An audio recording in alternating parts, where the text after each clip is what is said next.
Ibinigay ko ang 15 taon ng buhay ko para sa pamilyang ito. Pero sa gabing namatay ang asawa ko, hindi ako ang iniyakan niya, kundi ang kerida niyang buntis. Siya ang nagdadala ng tunay na tagapagmana, mariing sabi ng biyenan ko habang tinitingnan ako ng may pandidiri. Hindi nila alam, hawak ko ang pinakatatagong lihim ni Leo. Baog siya. Paano ko wawasakin ang kahariang itinayo nila sa ibabaw ng aking mga luha? Wala kang kwentang asawa. Si Isabel ang magbibigay ng apo ko, kaya lumayas ka sa harap ko bago pa kita masampal ng tuluyan. Ang matatalim na salitang iyon ay umalingaw-ngaw sa malamig na pasilyo ng ospital, habang ang mga kamay ni Elara ay maingat na nagpupunas ng mga mantsa ng dugo sa punit at lukot na sapatos ni Leo. Kanina pa siya nakaluhod sa sahig, ginagamit ang sariling panyo para linisin ang huling bakas ng aksidente ng kanyang asawa, umaasang sa paggising nito ay makikita nitong inalagaan niya ang mga paborito nitong gamit sa kabila ng gulo at panganib. Isang matinding pagkirot ang gumuhit sa kanyang dibdib, tila isang patalim na dahan-dahang ibinabaon at pinipilipit sa kanyang kalamnan. Nawalan ng lakas ang kanyang mga tuhod at namanhid ang kanyang mga daliri, na naging dahilan upang mabitawan niya ang sapatos ng hindi namamalayan. Ang pamilyar na amoy ng ospital ay biglang naging nakakasulasok at ang hangin ay tila ninakaw mula sa kanyang mga baga. Wala siyang maiyak na luha, tanging ang pait na bumabara sa kanyang lalamunan ang kanyang nararamdaman habang pinagmamasdan ang biyenan niyang mahigpit na nakayakap sa isang batang babaeng may malaking tiyan. Ang babaeng kasama ng kanyang asawa sa sasakyan nang mangyari ang malagim na sakuna. Bakit ang taong pinag-alayan ko ng 15 taon ng aking buhay ay nagawang durugin ang aking kaluluwa ng ganito karumaldumal? At bakit kailangan kong maging estranghero sa sarili kong pag-ibig? Isang mahaba at tuwid na patuloy na iyak mula sa makinang nagmomonitor ng puso ang bumasag sa katahimikan ng kwarto, naghudyat na tuluyan nang bumigay ang katawan ni Leo. Ang pagguhit ng tuwid na linya sa monitor ay tila naging isang mabigat na tuldok sa isang mahabang nobela ng kasinungalingan. Mabilis na pumasok ang mga doktor at nurse, nagkakagulo upang subukang ibalik ang tibok ng kanyang puso. Nanatiling nakatayo si Elara sa isang sulok, parang isang estatwang yelo na pinagmamasdan ang pagguho ng kanyang mundo. Marahas na itinulak ni Magdalena si Elara palayo sa kama, hindi inalintana kung masaktan ang manugang na kanina pa walang tulog. "Doc, gawin niyo ang lahat! Ang anak ko! Buhayin niyo ang anak ko!" Umiiyak na utos ng matanda habang nakakapit sa braso ng isang nurse at pilit na lumalapit sa pasyente. Sa kabilang gilid ng kama, si Isabel ay nakahawak sa laylayan ng kumot ni Leo. Ang kanyang mga luha ay mabilis na umaagos, ngunit ang kanyang mga pag-iyak ay tila isang malaking palabas na inihanda para sa mga manunood. "Babe, paano na kami ng anak mo? Paano na ang baby natin? Huwag mo kaming iwan, please lang. Paano ako mabubuhay nang wala ka?" Ang boses ng batang kerida ay puno ng pagpapaawa, isang nakakapasong patunay na sa mga huling sandali ni Leo, hindi ang legal na asawa ang kanyang kasama, kundi ang isang babaeng nagdadala ng ibinabandera nilang tagapagmana. Matapos ang ilang minutong pagtatangka, dahan-dahang umiling ang doktor at inihayag ang opisyal na oras ng pagkamatay ng pasyente. Agad na niyakap ni Magdalena si Isabel, tila pinoprotektahan ang isang napakahalagang kayamanan. Hinihimas ng matanda ang likod ng umiiyak na kabit ng kanyang anak. "Shh, tahan na Isabel, nandito lang si Mama. Hinding-hindi ko pababayaan ang kaisa-isang tagapagmana ng pamilya natin. Kayo na lang ang natitirang dugo at laman ng anak ko." Kasunod nito ay dahan-dahang lumingon si Magdalena kay Elara. Ang mga mata ng matanda ay walang bahid ng awa, bagkus ay puno ng pagkasuklam at pandidiri. "Nakita mo na? Namatay ang anak ko nang walang nararamdamang tunay na pagmamahal mula sa isang baog na tulad mo. Kasalanan mo ito. Kung nagawa mo lang bigyan ng anak si Leo, hindi na sana siya naghahanap ng iba at hindi sana siya na aksidente. Palagi kang nagmamalaki na ikaw ang bumubuhay sa kumpanya, na ikaw ang nag-aalaga sa lahat. Pero ang totoo, ginagawa mo lang yan para takpan ang pagiging depektibo mo bilang babae." Mabuti na lang at dumating si Isabel sa buhay niya upang patunayan na siya ay tunay na lalaki. Bawat salitang lumalabas sa bibig ng kanyang biyenan ay tila mga pakong ibinabaon sa pagkatao ni Elara. Ang lahat ng paghihirap niya, ang mga gabing puyat siya sa pag-aasikaso ng mga papeles ng pabrika habang mahimbing na natutulog si Leo, ang mga pagtitipid niya sa sarili upang mabili ang mga mamahaling gamot ng biyenan niya, ang lahat ng ito ay nabura sa isang iglap dahil lang sa isang pagkukulang na hindi naman niya ginusto. Naramdaman niya ang matinding pag-init ng kanyang mga mata, ngunit pinilit niyang pigilan ang pagbuhos ng kanyang luha. Subalit, hindi siya sumigaw. Hindi siya gumanti ng panunumbat. Pinili niyang umatras at manatiling tahimik habang maingat na tinatakpan ng nurse ang mukha ng kanyang asawa gamit ang puting kumot. Nang medyo kumalma ang sitwasyon at abala si Magdalena sa pag-aasikaso kay Isabel na nag-iinarte dahil sa umano'y pananakit ng tiyan, naiwan si Elara malapit sa isang maliit na mesa. Nakapatong doon ang mga personal na gamit ni Leo na nakuha mula sa pinangyarihan ng aksidente, nakalagay sa isang malinaw na plastic bag. Nandoon ang kanyang duguang pitaka, ang kanyang basag na relo, at ang kanyang paboritong leather na portfolio. Nangangatal ang mga kamay ni Elara nang abutin niya ang portfolio. Binuksan niya ito ng walang tiyak na dahilan, naghahanap lamang ng anumang bagay na maaari niyang panghawakan upang hindi siya tuluyang bumagsak. Habang inaalis niya ang ilang mga dokumentong pang-opisina at mga resibo, napansin niya ang isang nakatagong siper sa pinakaloob na bahagi ng makapal na balat ng bag. Hindi niya alam kung bakit, ngunit dahan-dahan niyang hinila ang siper. Sa loob nito ay may isang nakatupi at medyo lukot na piraso ng papel, naninilaw na sa paglipas ng panahon. Dahan-dahan niya itong binuklat. Isang pamilyar na logo ng isang sikat na ospital ang agad na pumukaw sa kanyang paningin. Ito ay isang ulat medikal mula 5 taon na ang nakalilipas. Isa itong resulta ng pagsusuring isinagawa mismo kay Leo. Habang mabilis na binabasa ng kanyang mga mata ang mga salitang medikal, tumigil ang kanyang paningin sa pinakahuling linya kung saan nakasulat ang konklusyon ng doktor. Ang nakasaad sa papel ay napakalinaw. Impression, azoospermia, absolute infertility, 0 sperm count. Condition is permanent and irreversible. Tumigil ang pag-ikot ng mundo ni Elara. Ang hangin sa loob ng kwarto ay naging napakabigat at napakatahimik. Habang binabasa niya ang bawat salita, tila pumasok siya sa isang mahabang tunnel ng mga alaala. Naalala niya ang araw na nagpunta sila sa klinika 5 taon na ang nakalilipas. Naiwan siya sa waiting area habang pumasok si Leo sa opisina ng doktor. Paglabas ni Leo, may pekeng lungkot sa mga mata nito. Sabi nito, pareho raw silang may problema, pero mas malala ang kondisyon ni Elara. At dahil naniwala siya ng lubusan sa asawa niya, pinasan niya ang buong sisi. Nagmakaawa siya kay Leo na huwag siyang hiwalayan. Hinayaan niyang tapakan ni Magdalena ang kanyang pagkatao sa araw-araw na ginawa ng Diyos at tanggapin ang pang-aalipusta na siya ay isang sumpang punong hindi namumunga. At heto ngayon ang katotohanan. Isang katotohanang nakasulat sa itim at puting papel. Ang lalaking pinaglingkuran niya ay baog. Walang kakayahang magkaanak, hindi noon at hindi kailanman. Kung si Leo ay walang kakayahang gumawa ng bata, kaninong anak ang dinadala ngayon ni Isabel sa kanyang sinapupunan? Nagbago ang ritmo ng kanyang paghinga. Ang mabigat at nakakasakal na sakit ng pagtataksil ay dahan-dahang nag-ibayo sa ibang anyo. Isang malamig na pakiramdam ang nanulay sa kanyang mga ugat. Hindi na siya nadudurog. Siya ay unti-unting namumuo at tumitigas. Walang kamalay-malay na hinaplos ng daliri ni Elara ang gusot na bahagi ng test paper. Maingat niyang pinasadahan ang mga gilid ng dokumento upang matiyak na walang tupi ang makakasira sa mga nakasulat dito. Hindi na siya lumuha ng kahit isang patak. Tanging isang mabigat at malamig na paghinga ang nakawala sa kanyang mga labi. Isang tahimik na pagtanggap sa napakalaking ilusyon na kanyang kinagisnan.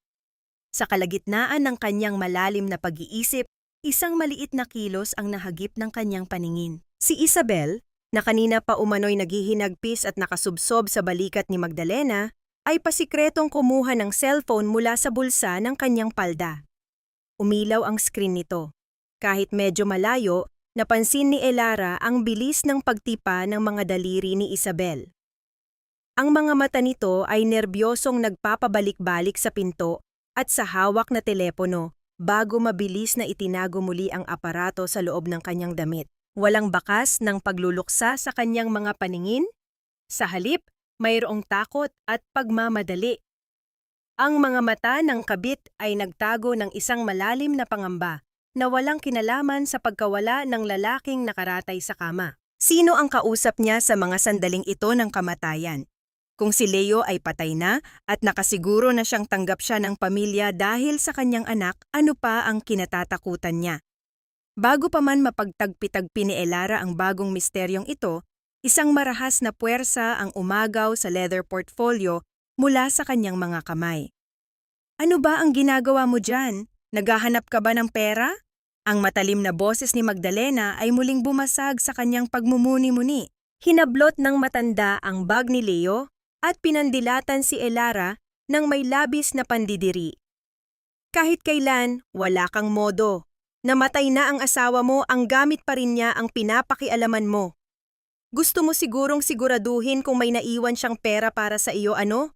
Pues sasabihin ko sa iyo, walang mapupunta sa isang tulad mo. Dahan-dahang iniangat ni Elara ang kanyang ulo. Ang maamo at palaging umiiyak na manugang ay tila naglaho na. Ang kanyang mga mata, na karaniwang malambot at madaling sumuko, ngayon ay nagtataglay ng isang nakapangingilabot na katahimikan, tulad ng isang kalmadong lawa na nagtatago ng isang napakalalim at napakalamig na bangin sa ilalim nito. Lumabas ka na, utos ni Magdalena, habang galit na itinuturo ang daan palabas ng kwarto. Wala ka ng lugar dito. Iwan mo na kami ng tunay na pamilya ni Leo. Kami na ang bahala sa anak ko at sa mag-ina niya. Tinitigan muna ni Elara si Magdalena bago ibinaling ang paningin sa malaking tiyan ni Isabel at panghuli sa walang buhay na katawan ng lalaking nagnakaw ng kanyang kabataan at katinuan. Walang anumang salitang lumabas sa kanyang bibig. Tinalikuran niya ang mga ito at nagsimulang maglakad palayo, dala-dala sa kanyang isipan ang isang lihim na sapat na upang sunugin at tupukin ang buong kaharian na kanilang ipinagmamalaki. Ang mabigat na pinto ng ospital ay marahas na isinara sa kanyang likuran, lumikha ng isang hanging dumampi sa kanyang balat, isang kaganapang naghudyat ng pagsisimula ng kanyang tahimik na paghihiganti. Wala kang kwentang asawa, si Isabel ang magbibigay ng apo sa pamilyang ito, kaya lumabas ka rito dahil siya ang tunay na kailangan ng anak ko. Ang matatalim na salitang iyon ay bumayo sa malamig na hangin ng ospital, pilit na hinihiwa ang katahimikan ng madaling araw. Sa isang sulok ng kwarto, nakayuko si Elara. Ang kanyang nanginginig na mga daliri ay maingat na nagpupunas ng namuong dugo sa paboritong puting sando ni Leo gamit ang isang basang tuwalya. Kanina pa siya nakaluhod, sinusubukang linisin ang kasuotan ng kanyang asawa mula sa aksidente, umaasang sa paggising nito ay mararamdaman nitong hindi niya ito iniwan sa pinakamadilim na sandali. Ang ginagawa niyang pag-aalaga ay isang tahimik na panata ng pag-ibig, isang matinding kabaligtaran sa malulupit na salitang kabibitaw lamang ng kanyang biyenan na si Magdalena. Isang matinding pagkirot ang gumapang mula sa kanyang sikmura patungo sa kanyang lalamunan. Nanlamig ang kanyang mga kamay at ang telang dugo ang kanina pa niya pinakaiingatan ay tuluyang nahulog sa malamig na sahig nang hindi niya namamalayan. Ang pamilyar na amoy ng gamot sa ospital ay biglang naging nakakasulasok. Tila may isang mabigat na batong dumagan sa kanyang dibdib, pinipigilan ang bawat pag-alon ng kanyang hininga. Walang luhang pumatak, walang tili ng pagmamakaawa, tanging isang nakakabinging pamamanhid ang bumalot sa kanyang buong pagkatao habang pinagmamasdan niya si Magdalena na mahigpit na nakayakap kay Isabel. Ang batang babaeng kasama ni Leo sa sasakyan nang mangyari ang aksidente, na ngayoy nagdadala ng ibinabandera nilang tagapagmana. Bakit kailangang maging ganito kalupit ang kapalaran na sa mismong gabi ng pag-aagaw buhay ng aking asawa ay kailangan kong maging isang estranghero sa sarili kong pag-ibig?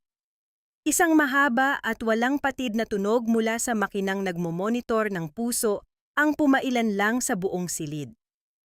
Ang pagguhit ng tuwid na linya sa screen ay naghudyat na tuluyan ng bumigay ang katawan ni Leo. Nagkagulo ang mga doktor at nurse sa pagpasok. Sinubukang ibalik ang tibok ng kanyang puso gamit ang kanilang mga kagamitan, ngunit ang lahat ay naging huli na. Dahan-dahang umiling ang doktor upang ipahayag ang opisyal na oras ng pagkamatay ng pasyente. Si Isabel na nakahawak sa laylayan ng kumot ng kama ay humagulgol ng napakalakas. "Babe, paano na kami ng anak mo? Paano na ang baby natin? Huwag mo kaming iwan, please lang. Paano ako mabubuhay nang wala ka?" Ang boses ng Querida ay umalingaw-ngaw sa apat na sulok ng kwarto, puno ng pagpapaawa. Isa itong nakakapasong patunay na sa mga huling hininga ni Leo, ang kalaguyo nito ang itinuturing na pamilya, habang ang kanyang tunay na asawa ay nakatayo lamang sa gilid. Niyakap ni Magdalena si Isabel ng mahigpit. Pinoprotektahan ang sinapupunan nito na parang isang napakahalagang kayamanan. "Shh, tahan na Isabel, nandito lang si Mama. Hinding-hindi ko pababayaan ang kaisa-isang tagapagmana ng pamilya natin. Kayo na lang ang natitirang kadugo ng anak ko." Matapos aluin ang Querida, bumaling si Magdalena kay Elara. Ang mga mata ng matanda ay walang bahid ng awa, bagkus ay puno ng pandidiri. "Nakita mo na? Namatay ang anak ko dahil sa paghahanap ng kalinga mula sa iba. Kung nagawa mo lang bigyan ng anak si Leo, hindi na sana siya naghahanap ng kaligayahan sa labas at hindi sana siya na aksidente. Palagi kang nagmamalaki na ikaw ang bumubuhay sa kumpanya natin. Pero ang totoo, ginagawa mo lang iyan para takpan ang pagiging depektibo mo bilang babae." Ang bawat salita ay mistulang punyal na ibinabaon sa pagkatao ni Elara. 15 taon ng kanyang buhay ang ibinigay niya para gampanan ang pagiging isang martir na asawa. Siya ang nagpalago ng negosyo mula sa wala, siya ang nag-alaga kay Magdalena noong nagkasakit ito at walang ibang malapitan. Ngunit sa isang iglap, ang lahat ng kanyang sakripisyo ay nawalan ng halaga dahil sa isang sinapupunang hindi nagbunga. Pinilit niyang lunukin ang pait. Pinili niyang umatras at manatiling tahimik habang maingat na tinatakpan ng nurse ang mukha ng kanyang asawa gamit ang puting kumot. Nang medyo kumalma ang paligid at abala si Magdalena sa pag-aasikaso kay Isabel na nagrereklamo sa pananakit ng tiyan, naiwan si Elara malapit sa isang maliit na mesa. Nakapatong doon ang mga personal na gamit ni Leo mula sa pinangyarihan ng sakuna. Nandoon ang kanyang duguang pitaka, ang kanyang basag na relo, at ang kanyang paboritong leather na portfolio. Nangangatal ang mga daliri ni Elara nang kunin niya ang portfolio. Gusto lamang niyang maghanap ng anumang alaala upang pakalmahin ang kanyang nagwawalang puso. Ngunit habang inaayos niya ang mga nakakalat na papeles, may napansin siyang isang lihim na siper sa pinakaloob na bahagi ng bag. Nang buksan niya ito, nakita niya ang isang nakatupi at naninilaw na papel. Dahan-dahan niya itong binuklat. Ito ay isang opisyal na ulat medikal mula sa isang kilalang klinika, may petsang 5 taon na ang nakalilipas. Ang pangalan ng pasyente ay Leo. Mabilis na binasa ng kanyang mga namumugtong mata ang mga nakasulat hanggang sa tumigil ang kanyang paningin sa pinakahuling linya ng konklusyon. Ang nakasaad sa papel ay napakalinaw. Impression: Azoospermia. Absolute infertility. 0 sperm count. Condition is permanent and irreversible. Tumigil ang pag-ikot ng mundo ni Elara. Ang hangin ay naging napakabigat na tila pipigain ang kanyang mga baga. 5 taon na ang nakararaan nang pumunta sila sa klinika para magpasuri. Lumabas si Leo mula sa opisina ng doktor na nag-iiyak, sinasabing si Elara ang may matinding problema sa pagkakaroon ng anak. Inako niya ang lahat ng panunumbat. Pinasan niya ang pang-aalipusta ng kanyang biyenan na siya ay isang sumpang hindi namumunga sa araw-araw na ginawa ng Diyos upang lamang protektahan ang dangal at ego ng kanyang asawa. Ngunit ang lahat ay isang malaking kasinungalingan. Baog si Leo. Wala itong kakayahang magkaanak kahit kailan. Kung hindi kayang bumuo ng buhay ni Leo, kaninong dugo ang dumadaloy sa sinapupunan ng babaeng iniiyakan ngayon ng kanyang biyenan? Isang malamig na enerhiya ang nanulay sa kanyang mga ugat. Ang pagiging durog ay mabilis na napalitan ng isang matigas at nag-aapoy na katahimikan. Gamit ang kanyang nanginginig na mga daliri, Maingat niyang pinasadahan ang mga gusot ng papel, pinatag iyon ng paulit-ulit hanggang sa maging maayos ang hugis nito. Walang luha, walang paghikbi, tanging isang malalim at mabigat na paghinga ang kumawala sa kanyang mga labi. Isang tahimik na pagtanggap sa kalayaan mula sa ilusyong kanyang kinagisnan. Sa kalagitnaan ng kanyang malamig na pag-iisip, nahagip ng kanyang paningin ang isang kakaibang kilos. Si Isabel, na kanina ay naghihinagpis, ay pasikretong naglabas ng telepono mula sa bulsa ng kanyang palda. Mabilis na nagtipa ang mga daliri nito habang ang mga mata ay nerbyosong nagpapabalik-balik sa pinto at sa umiilaw na screen. Mayroong matinding takot sa mga mata ng kalaguyo na walang kinalaman sa kalungkutan ng pagkamatay. Sino ang palihim niyang kinakausap sa mismong oras ng kamatayan ng lalaking pinagsasamantalahan nila? Ang kanyang pag-iisip ay marahas na ginambala ng hablutin ni Magdalena ang leather portfolio mula sa kanyang mga kamay. Ano ba ang ginagawa mo dyan? Naghahanap ka ba ng pera? Matulis at nanliliit ang boses ng matanda habang pinandilatan siya nito ng mga mata. Kahit kailan mukha kang pera, lumabas ka na rito? Iwan mo na kami ng tunay na pamilya ni Leo dahil wala ka ng puwang sa buhay namin. Dahan-dahang iniangat ni Elara ang kanyang ulo. Ang maamo at madaling sumukong manugang na kilala nila ay tuluyan ng naglaho. Ang kanyang mga mata ay nagtataglay ng isang nakapangingilabot na katahimikan. Tila isang kalmadong lawa na nagtatago ng isang mapanirang bagyo sa ilalim nito. Tinitigan niya si Magdalena pagkatapos ay ang malaking tiyan ni Isabel bago tuluyang tumalikod. Hindi siya nagsalita ng kahit isang kataga. Hahayaan niya silang magdiwang sa kanilang kasinungalingan dahil taglay na niya ang isang lihim na sapat upang tupukin ang kanilang imperyo hanggang sa maging abo. Ang mabigat na pintuan ng ospital ay sumara sa kanyang likuran. Lumikha ng isang malakas na paglagutok na yumanig sa malamig na pasilyo, naghudyat ng formal na pagsisimula ng kanyang tahimik na paghihiganti. Ang matingkad na sikat ng araw ay tila walang pakialam sa nagluluksa at madilim na paligid ng sementeryo. Nakatayo si Elara sa ilalim ng malaking puno ng mangga, ilang hakbang ang layo mula sa kabaong ng asawang nagtaksil sa kanya. Pilit niyang pinagmamasdan ang nagaganap na dula-dulaan sa kanyang harapan. Si Isabel, na nababalot ng mamahaling itim na bestida, isang damit na alam ni Elara na binili mula sa perang pinaghirapan niya sa pabrika, ay walang patid ang pag-iyak habang nakasubsob sa balikat ni Magdalena. Bawat paghikbi ng batang kirida ay umaani ng awa mula sa mga kamag-anak ni Leo na dumalo. Walang lumapit kay Elara upang makiramay. Sa mata ng buong angkan, siya ang may kasalanan kung bakit naghahanap ng iba ang lalaki. Siya ang baog. Siya ang walang silbi. Pagbalik sa malaki at tahimik na mansyon, tinipon ni Magdalena ang lahat sa sala para sa formal na pagbasa ng huling habilin ni Leo. Nakaupo si Elara sa pinakadulong silya, tahimik at nakayuko, habang pumuwesto naman si Isabel sa gitnang sofa na tila siya ang reyna ng pamamahay. Maingat na inilabas ni Attorney Navarro, ang matagal ng abogado ng pamilya, ang isang selyadong dokumento. Nang magsimula itong magsalita, bawat salitang lumabas sa bibig ng abogado ay tila mga matatalim na patalim na sadyang hinasa upang sugatan si Elara. Ang lahat ng bahagi sa kumpanya ng tela, ang mga bank accounts, at maging ang mismong mansyon na tinitirhan nila ay ipinangalan sa hindi pa isinisilang na bata sa sinapupunan ni Isabel. Kay Elara, ang legal na asawa at ang tunay na nagpalago ng negosyo mula sa wala ay walang naiwan kahit isang kusing. Isang nakakapasong katahimikan ang bumalot sa sala bago ito basagin ng matinis na boses ni Magdalena.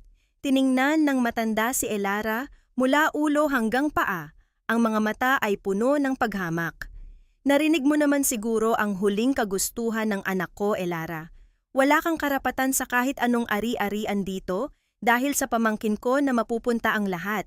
Pero dahil may awa pa rin ako sa iyo at hindi ako masamang tao, papayagan kitang manatili sa bahay na ito. Magiging tagapag-alaga ka ni Isabel hanggang sa manganak siya. Humakbang palapit si Magdalena at idinuro ang kanyang nanginginig na daliri sa mukha ni Elara. Huwag mong kalimutan ang utang na loob mo sa pamilyang ito. Iniahon ka namin sa hirap noong panahong wala kang makain. Ito na ang pagkakataon mo para bayaran ang lahat ng kabutihan namin sa iyo, lalo na't hindi mo man lang nagawang bigyan ng anak si Leo para tulungan siyang maging buong lalaki. Kinuyom ni Elara ang kanyang mga kamao sa ilalim ng laylayan ng kanyang palda hanggang sa bumaon ang kanyang mga kuko sa sariling balat. Ang pamilyang ito ang umubos sa kanyang lakas, ang nang-abuso sa kanyang kabaitan, at ngayon ay ginagamit pa ang salitang utang na loob upang gawin siyang alipin sa sarili niyang kaharian.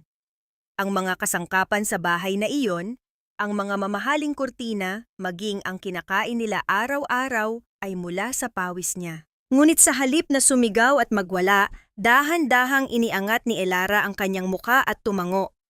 Opo ma, tatanggapin ko po ang desisyon ng pamilyang ito. Ako na po ang mag-aalaga kay Isabel, mahinahong sagot niya na nagpalaki sa mga mata ng mga kamag-anak na umaasang magkakaroon ng iskandalo. Sa likod ng kanyang itim na belo, isang manipis at mapait na ngiti ang sumilay sa kanyang mga labi. Alam niya ang katotohanan. Alam niyang baog si Leo at ang habiling binasa ay isang malaking manipulasyon. Habang nagliligpit ng mga papel si Attorney Navarro, nahagip ng mga mata ni Elara ang mabilis na pag-abot ni Magdalena ng isang makapal na brown envelope na agad isinuksok ng matabang abogado sa loob ng kanyang itim na briefcase. Isang maruming suhol upang panindigan ang pekeng dokumento. Nang matapos ang pagtitipon at makapasok si Elara sa kanyang kwarto, ang una niyang ginawa ay hubarin ang kanyang singsing sa kasal. Tinitigan niya ang malamig na ginto na sumisimbolo sa 15 taon ng kanyang pagiging bulag. Wala na itong halaga. Maingat niyang binuksan ang isang maliit na kahoy na kahon, kung saan nakatago ang ilang lumang resibo ng ospital ni Leo at tahimik na inilagay ang singsing sa loob nito. Ang paglipat ng singsing sa madilim na kahon ay parang isang tahimik na paglilibing sa babaeng dating marupok at sunod-sunuran. Ipinangako niya sa sarili na ito na ang huling araw na mararamdaman niya ang awa sa sarili. Magsisimula siyang magmasid at maghintay ng tamang pagkakataon. Pagsapit ng gabi, abala si Elara sa pag-aayos ng kanyang mga personal na gamit nang biglang bumukas ng napakalakas ang pinto ng kanyang silid. Tumambad sa kanya si Isabel, nakapameywang at may mapanuyang ngiti sa mga labi na pinalamutian ng pulang lipstick. Walang sabi-sabing lumapit ang kerida sa aparador ni Elara at sinimulang hakutin ang mga damit nito mula sa mga sabitan. Marahas na itinapon ni Isabel ang mga damit palabas ng pinto na nagkalat sa malamig na sahig ng pasilyo. Lumipat ka na sa maliit na kwarto sa likod ng kusina, mataray na utos ni Isabel habang ipinapagpag ang kanyang mga kamay na tila nandidiri sa paghawak sa mga damit ni Elara. Kailangan ko ang malaking kama para sa anak ni Leo. Bawal akong ma-stress at bawal sa akin ang masikip na espasyo. Bilang yaya ko, dapat alam mo na ang lugar mo mula ngayon. Tahimik na pinagmamasdan ni Elara ang kanyang mga paboritong damit na ngayon ay nakakalat na parang basahan sa sahig. Pinigilan niya ang sariling lumaban. Dahan-dahan siyang lumabas ng kwarto at lumuhod sa pasilyo habang pinapanood si Isabel na isara ng malakas ang pinto ng master bedroom. Pinulot niya ang unang piraso ng damit na nasa kanyang harapan habang sa kanyang isipan ay unti-unting nabubuo ang isang sumpa na babaguhin ang tadhana ng lahat ng nilalang sa loob ng mansyong iyon. Ang mainit at masikip na silid sa likod ng kusina ang naging bagong mundo ni Elara. Dati, siya ang reyna ng malawak na mansyon na iyon, ang nag-aayos ng mga mamahaling palamuti at nagpapatakbo ng bawat sulok ng kabahayan. Ngunit ngayon, ang kanyang mga araw ay nagsisimula bago pa man sumikat ang araw. Ang manipis na unan at matigas na higaan ay naging saksi sa kanyang mga walang luhang pagpupuyat at malalim na pagpaplano. Maaga siyang tumayo upang maghanda ng almusal. Isang espesyal na sinigang na hipon na mariing ipinag-utos ng naglilihing kerida. Gaano man kaaga o kahirap hanapin ang mga sariwang sangkap sa palengke, kailangan itong maihain ng mainit sa lamesa ni Isabel. Habang naghihiwa ng mga gulay sa marmol na lababo, sinasadya niyang huwag pansinin ang pamamaga ng kanyang mga daliri at ang sariwang paso sa kanyang braso mula sa tumalsik na mantika kagabi. Ang pisikal na sakit ay mabilis na natatabunan ng kanyang determinasyong manatiling tahimik. Ilang sandali pa, pumasok sa kusina si Magdalena, nakasuot ng makapal at mamahaling roba. Kumuha ang matanda ng isang maliit na kutsara at tinikman ang sabaw na kumukulo sa palayok. Matapos itong lasahan, marahas na idinura ng matanda ang sabaw pabalik sa palayok, isang lantad na pambabastos. "Napakatabang nito, wala ka talagang panlasa!" Ing sigaw ni Magdalena, sinasadyang lakasan ang boses upang umalingaw-ngaw sa buong bahay. Paano lalaki nang malusog ang apo ko kung ganito ang ipapakain mo sa ina niya? Bukod sa pagiging depektibong babae na hindi magkaanak, pati ba naman sa pagluluto ay wala kang kwenta? Nakakahiya ka, Elara. Pinapakain ka namin dito ng libre kaya pagbutihin mo naman ang pagsisilbi mo.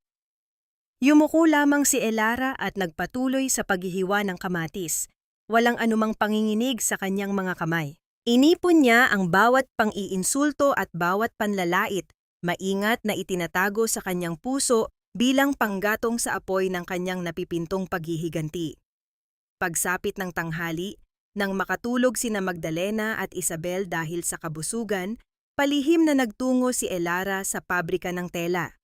Ito ang negosyong itinayo niya mula sa kanyang sariling pawis at dugo, bago pa man ito nakawin ng huwad na huling habilin ng kanyang asawa. Kailangan niyang makita ang mga opisyal na libro ng kwenta at makahanap ng butas sa mga kasinungalingan ng pamilya. Pumasok siya sa lumang opisina at mabilis na binuklat ang mga makakapal na dokumento sa ibabaw ng mesa. Hindi pa man siya nakakalayo sa pagbabasa, isang malakas at nakakapasong sampal ang biglang dumapo sa kanyang pisngi. Nakatayo sa kanyang harapan si Magdalena, humahangos at galit na galit, kasama ang dalawang gwardiya ng pabrika. Sinundan pala siya ng matanda. "Magnanakaw! Anong ginagawa mo rito?" Singhal ni Magdalena habang pinipilipit ang braso ni Elara palayo sa mesa. "Isa ka na lamang hamak na utusan sa bahay, kaya wala kang karapatang pakialaman ang mga dokumento ng kumpanya ng apo ko." Iniamba ng matanda ang kanyang kamay upang muling saktan ang manugang na walang laban. Pumikit si Elara, handang tanggapin ang panibagong pisikal na sakit upang hindi mabuking ang kanyang investigasyon. Ngunit ang inaasahang sampal ay hindi dumating. Isang matipuno at kalmadong tinig ang pumigil sa namumuong karahasan. "Magandang tanghali po, Ma'am Magdalena. Humihingi po ako ng paumanhin sa aking pagkaantala." Nagmulat ng mga mata si Elara at nakita ang isang pamilyar ngunit estrangherong figura. Isang lalaking nakasuot ng malinis na kulay abong suit ang nakatayo sa pintuan. Formal at may taglay na malakas na awtoridad. Nagpakilala ang lalaki bilang Gabriel, ang independiyenteng tagasuri ng pananalapi na ipinadala ng bangko upang formal na imbestigahan ang mga naiwang utang ni Leo. Ang pagdating ni Gabriel ay nagdala ng kakaibang bigat na nagpaurong sa kamay ni Magdalena. Pilit na ngumiti ang matanda. Mabilis na itinago ang kanyang kalupitan sa likod ng huwad na paggalang sa kinatawan ng bangko at dali-daling lumabas ng opisina habang nagdadahilan na mayroon siyang mahalagang appointment sa salon. Nang silang dalawa na lamang ang naiwan sa tahimik na opisina, dahan-dahang naglakad si Gabriel palapit kay Elara. Walang panghuhusga sa kanyang mga matatalim na mata, tanging isang malalim at nakakapanatag na pag-unawa. Tinitigan niya ang namumulang pisngi ni Elara at ang mga kamay nitong puno ng kalyo at bagong paso. Mga kamay na halatang nagtatrabaho ng labis kahit na ito dapat ang nagmamay-ari ng buong imperyong ito. Mula sa bulsa ng kanyang formal na kasuotan, naglabas si Gabriel ng isang puti at malinis na panyo. Iniabot niya ito kay Elara nang may kasamang isang maliit na calling card na may gintong letra. Nag-atubili si Elara. Ang kanyang magaspang, sugatan at amoy kusinang mga daliri ay tila hindi karapat-dapat na humawak sa ganoon kalinis na bagay. Ngunit ang banayad na pagtango ni Gabriel at ang malambot nitong tingin ay nagbigay sa kanya ng lakas ng loob na tanggapin iyon. Ang dampi ng malambot na panyo sa kanyang balat ay nagdala ng isang pambihirang init na matagal na niyang hindi naramdaman. ang pakiramdam na siya ay inaalagaan at iginagalang bilang isang tao. Bago tuluyang magpaalam para simulan ang pag-o-audit, ibinaba ni Gabriel ang kanyang boses sa isang pabulong at seryosong tono. Sinabi niya kay Elara na sa kanyang paunang pagsusuri sa mga record ng bangko kagabi, may napansin siyang isang kahina-hinalang serye ng malalaking paglilipat ng pera bago pa man maaksidente si Leo. Ang lahat ng milyon-milyong pisong iyon ay patuloy na ipinapadala buwan-buwan sa isang misteryosong tao na nagtatago sa inisyal na TR. Ang impormasyong iyon ay ibinigay ni Gabriel hindi bilang isang simpleng babala, kundi bilang isang tahimik na alyansa upang tulungan siyang hanapin ang buong katotohanan. Pagsapit ng kalagitnaan ng gabi, nang ang buong mansyon ay nababalot na ng mahimbing na pagtulog, palihim na gumapang si Elara palabas ng kanyang maliit na silid. Ang pangalang TR ay patuloy na umaalingaw-ngaw sa kanyang isipan, nagdudulot ng kuryosidad na hindi niya mapigilan. Maingat niyang tinahak ang madilim na pasilyo patungo sa lumang opisina ng kanyang yumaong asawa. Gamit ang susi na nakuha niya ng palihim mula pa noong araw ng burol, binuksan niya ang mabigat na pinto ng kahoy. Dumiretso siya sa malaking likod ng estante kung saan nakatago ang personal na kaha de yero ni Leo na nakabaon sa pader. Nanginginig ang kanyang mga daliri habang sinusubukan niyang hulaan ang mga numero sa umiikot na kandado. Inilagay niya ang petsa ng anibersaryo nilang mag-asawa, ngunit nanatili itong sarado. Kumagat siya sa kanyang ibabang labi, nilabanan ang pait sa kanyang puso at sinubukan ang petsa ng kaarawan ni Isabel. Isang mahinang tunog ng pagkalag ng kandado ang nagkumpirma ng kanyang tamang hula, isang patunay kung gaano kahalaga ang kerida sa buhay ng asawa niya. Ngunit bago pa man niya tuluyang mahila ang mabigat na pinto ng bakal na kaha, ang kanyang atensyon ay biglang nahagip ng isang pagbabago sa liwanag mula sa labas ng kwarto. Ang malamlam na liwanag mula sa poste ng ilaw sa labas ng bintana na tumatagos sa ilalim ng siwang ng pinto ay biglang naputol. Isang mahaba at madilim na anino ang kasalukuyang nakatayo sa labas ng opisina. Ang mga maingat na yabag ng paa na tila walang suot na sapatos ay dahan-dahang huminto sa tapat mismo ng kwartong kinaroroonan niya. Napatigil sa paghinga si Elara nang makita niyang nagsimulang umikot ng napakabagal ang tanso at malamig na seradura ng pinto. Ang pagtibok ng puso ni Elara ay tila isang tambol na nagbabadyang magwakas sa gitna ng matinding katahimikan ng gabi. Ang pinto, na kanina lamang ay nakakandado, ay dahan-dahang bumukas. Inilalantad ang isang maitim na silweta na nakatayo sa harap ng liwanag ng pasilyo. Hindi nakita ni Elara kung sino ito, ngunit naramdaman niya ang isang pamilyar na amoy ng matapang na pabango na madalas niyang maamoy sa bawat pagdaan ni Isabel sa salas. Pinigilan niya ang kanyang paghinga. Pilit na ikinukubli ang kanyang katawan sa likod ng malaking mahogani na mesa. Sino yan? Isang bulong na boses ang humawi sa dilim. Hindi ito boses ni Isabel. Ang boses ay mas malalim, mas magaspang, at may dalang banta na nagpadala ng panginginig sa buong katawan ni Elara. Ang taong pumasok ay humakbang patungo sa direksyon ng kaha de yero. Sa kabila ng kadiliman, namataan ni Elara ang maliit na liwanag mula sa isang flashlight na hawak ng lalaki. Ang taong iyon ay hindi naghahanap ng gamit. Siya ay naghahanap ng isang bagay na naiiwan ni Leo sa loob ng safe. Gamit ang isang maliit na kasangkapan, sinimulan nitong kalikutin ang kandado na hindi pa lubusang naisasara ni Elara. Habang nakatutok ang atensyon ng lalaki sa kaha, dahan-dahan at maingat na gumapang si Elara patungo sa gilid ng estante, pilit na hindi makalikha ng kahit anong ingay sa pagkakiskis ng kanyang damit sa sahig. Sa isang pagkakamali ang kanyang siko ay tumama sa isang mabigat na plorera na nakapatong sa gilid ng mesa. Ang plorera ay bahagyang gumalaw, lumilikha ng isang marahang kalansing na parang pag-uusap ng kristal sa isa't isa. Agad na tumigil ang lalaki sa kanyang ginagawa. Itinapat nito ang liwanag ng flashlight sa buong paligid ng kwarto. Ang sinag nito ay sumasayaw sa mga dingding at sa mga nakabukas na drawer. Napapikit ng mariin si Elara, dasal na sana ay huwag siyang makita.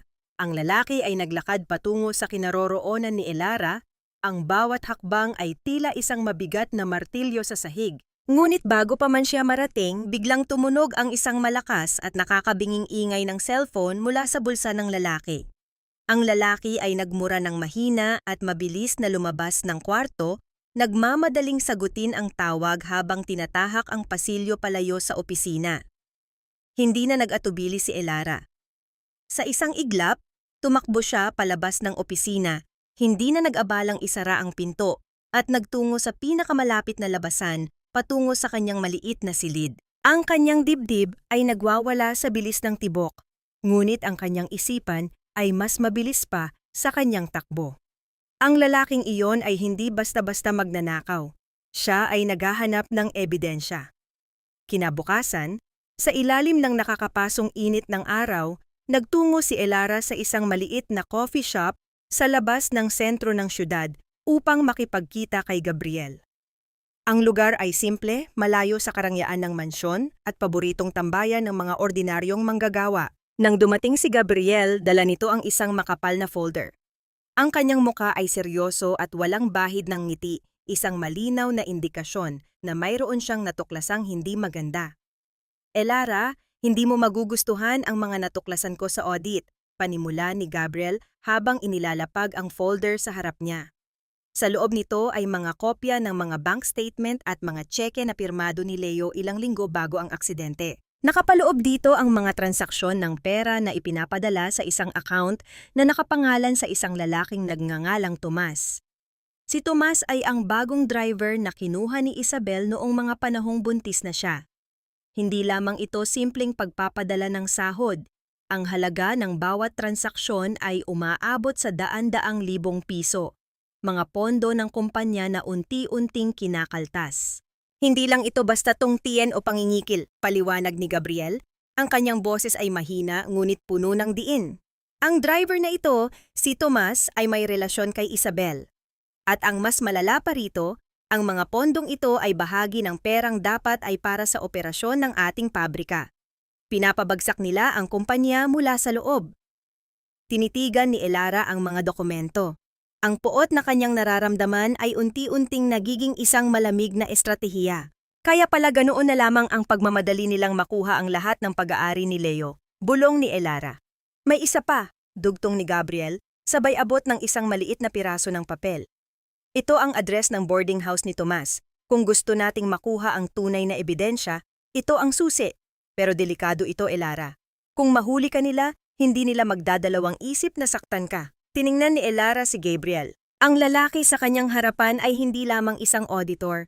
Siya ang nag-iisang tao na nagtitiwala sa kanyang kakayahan at handang tumulong sa kanya sa kabila ng panganib. Hindi ako natatakot, Gabriel, sagot ni Elara. Ang kanyang boses ay puno ng determinasyon na hindi pa narinig ng sinuman. Ang lahat ng ito ay pag-aari ko. Ang pabrika, ang mansyon, ang pangalan ni Leo na ginamit nila sa kanilang mga kasinungalingan, lahat ng iyon ay akin. Handa akong gawin ang lahat kahit ano pa ang kapalit. Nagpalitan sila ng tingin, isang sandali na puno ng pangunawa at hindi nabibigkas na pangako. Ang pagtulong ni Gabriel sa kanya ay hindi na lamang tungkol sa trabaho. Ito ay naging isang personal na misyon para sa kanya. Bago sila tuluyang maghiwalay, marahang hinawakan ni Gabriel ang kamay ni Elara sa ibabaw ng mesa.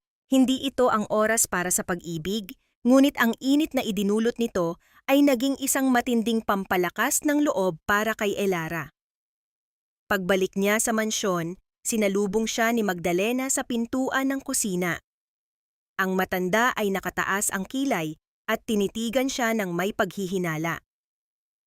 Saan ka galing? Bakit amoy kape ka at amoy labas ang iyong damit?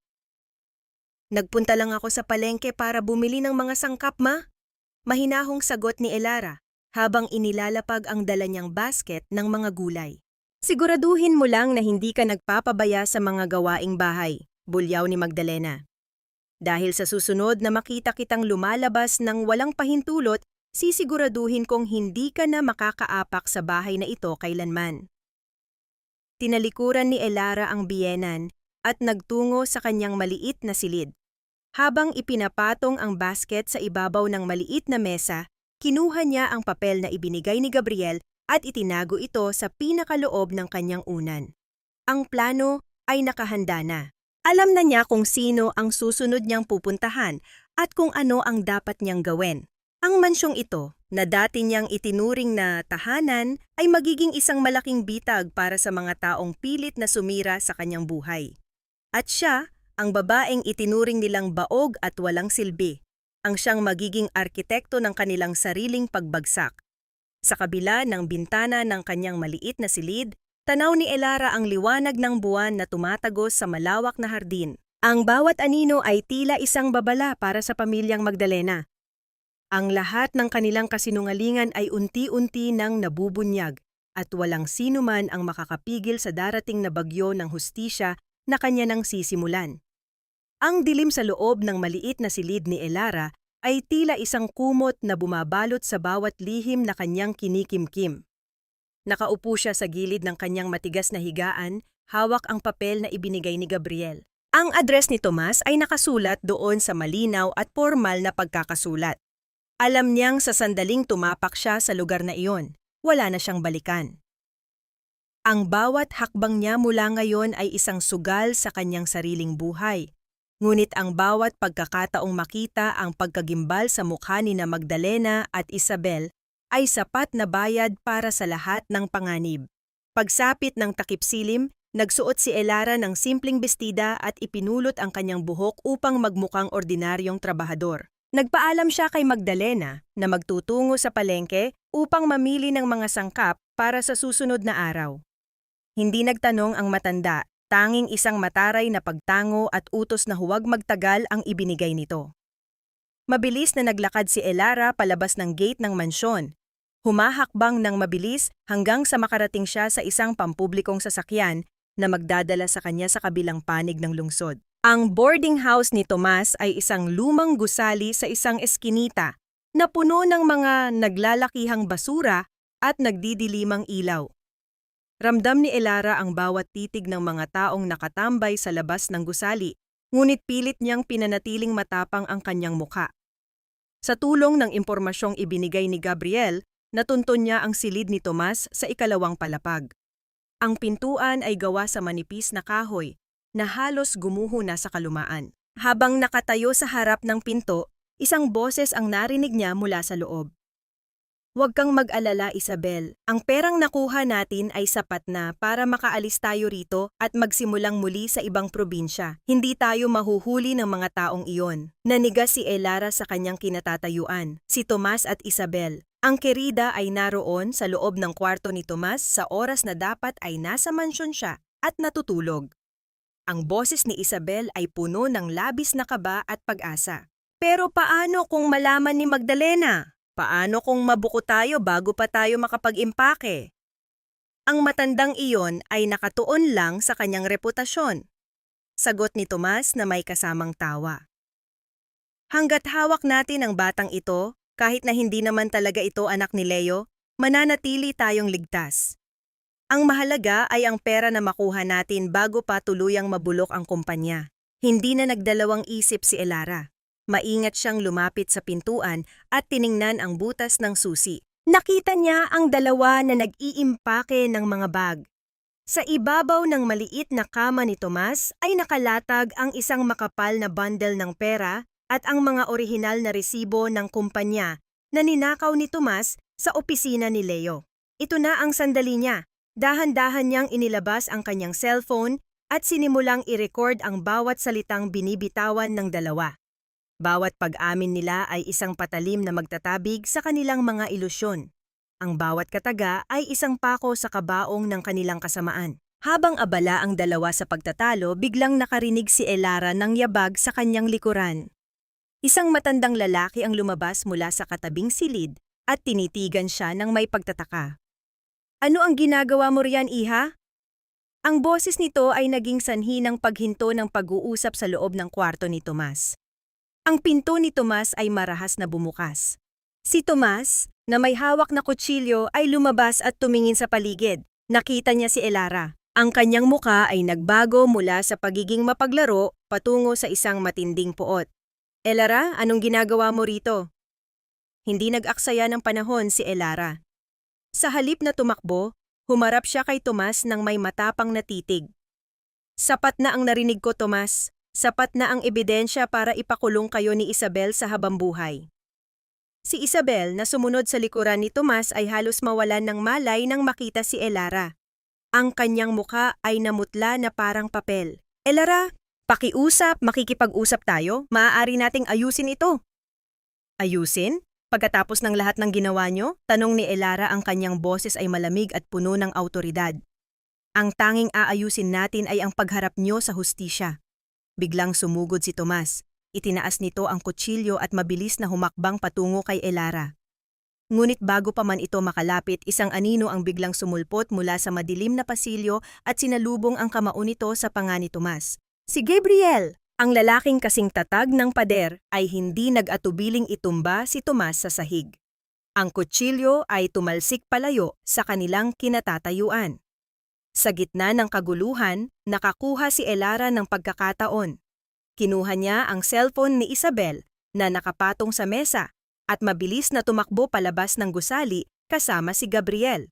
Tumakbo tayo, Elara! Sigaw ni Gabriel habang hinihila siya nito patungo sa kanyang sasakyan. Habang umaandar ang sasakyan, narinig nila ang mga sigaw ni Isabel na humihingi ng tulong at ang mga mura ni Tomas na nagmumula sa eskinita. Walang salitang namutawi sa pagitan nina Elara at Gabriel. Ang tanging naririnig lamang ay ang mabilis na tibok ng kanilang mga puso at ang tunog ng gulong ng sasakyan sa aspalto. Sa loob ng kotse, tiningnan ni Elara ang kanyang cellphone. Ang recording ng pag-uusap nina Isabel at Tomas ay nandoon. Isang malinaw na ebidensya ng kanilang pagkakasala. Ang bigat na matagal niyang pasan-pasan sa kanyang balikat ay unti-unti nang nababawasan. Nakuha mo ba ang lahat? Tanong ni Gabriel habang nakatingin sa daan. Ang kanyang mga kamay ay mahigpit na nakahawak sa manibela. Nakuha ko na ang lahat ng kailangan natin, Gabriel, sagot ni Elara. Ang kanyang mga mata ay nagniningning sa ilalim ng ilaw ng mga poste sa kalsada. Ito na ang simula ng katapusan nila. Bumalik sila sa mansyon nang walang sino man ang nakakaalam sa kanilang ginawa. Pagpasok ni Elara sa kanyang silid, tinitigan niya ang kanyang refleksyon sa maliit na salamin. Hindi na ang babaeng takot at mahina ang nakikita niya. Ang babaeng nakatingin sa kanya ay handa ng bumangon, handa ng lumaban, at handa ng bawiin ang lahat ng ninakaw sa kanya. Ang gabi ay tahimik, ngunit sa loob ng mansyon, ang bawat anino ay tila bumubulong ng paghihiganti. Si Magdalena, na abala sa pag-aayos ng kanyang mga alahas, ay walang kamalay-malay na ang kanyang imperyo ay unti-unti nang guguho. Ang bawat bahagi ng kanyang plano ay unti-unti nang nabubunyag. At ang susunod na araw ay magiging isang bagong yugto sa buhay ni Elara. Isang yugto kung saan siya ang magiging tagapamahala ng sarili niyang tadhana. Ang bawat minuto sa loob ng mansyon ay tila isang mahabang pagpila sa bitayan. Kinabukasan, maagang bumangon si Elara, dala ang isang matibay na pasya. Hindi na siya ang babaeng nagtatago sa dilim. Siya ay ang babaeng hawak na ang mga baraha ng laro. Pagpasok niya sa kusina, sinalubong siya ni Magdalena na abala sa pag-aayos ng almusal para kay Isabel. Ang matanda, na hindi man lang lumingon sa kanya, ay nagpahayag ng isang balita na nagpabilis sa tibok ng puso ni Elara.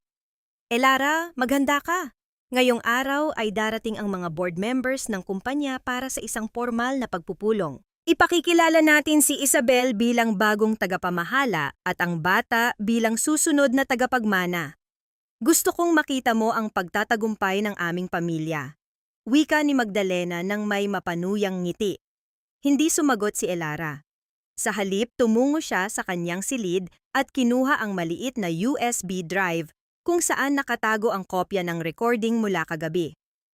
Ang bawat sandali ng pag-uusap nina Isabel at Tomas ay nakaimbak doon.